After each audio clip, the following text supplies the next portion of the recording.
है, तृणमूल है, कांग्रेस है, एनसीपी है और ये सब बिखरी हुई पार्टियां हैं, तो इसका फ़ायदा डिवाइडेशन ऑफ वोट का फ़ायदा बीजेपी को होगा ऐसे कहा जा रहा है। इसमें भरोसा किस पे है लोगों को? लोगों को टीएमसी पे तो भरोसा नहीं है, लोगों को कांग्रेस पे भी भरोसा नहीं है, लोगों को एमजीपी पे भी भरोसा नहीं है। भरोसा तो ले केवल आम आदमी पार्टी पे है ना, उम्मीद तो ले केवल आम आदमी पार्टी से है ना, तो फिर आम आदमी पार्टी को लोग वोट देंगे। सर परिकर को लेकर के चीज़ें चिकित्सा जा रही है, क्या अगर वो पार्टी चेंज करना चाहते हैं, क्या आम आदमी पार्टी में उनका स्वागत रहेगा? शायद उनको उत्पल परिकर जी आना चाहते हैं क्या?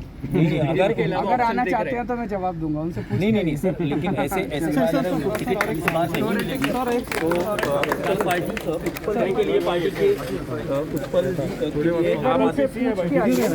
अगर वो आना चाहते हैं तो मैं तुरंत जवाब दूंगा।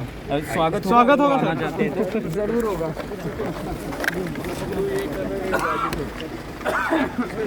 शुभम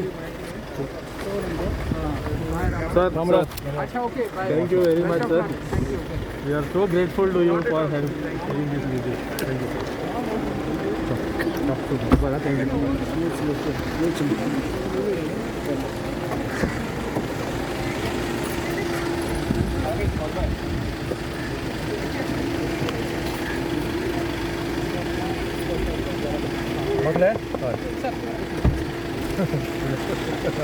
एक मिनट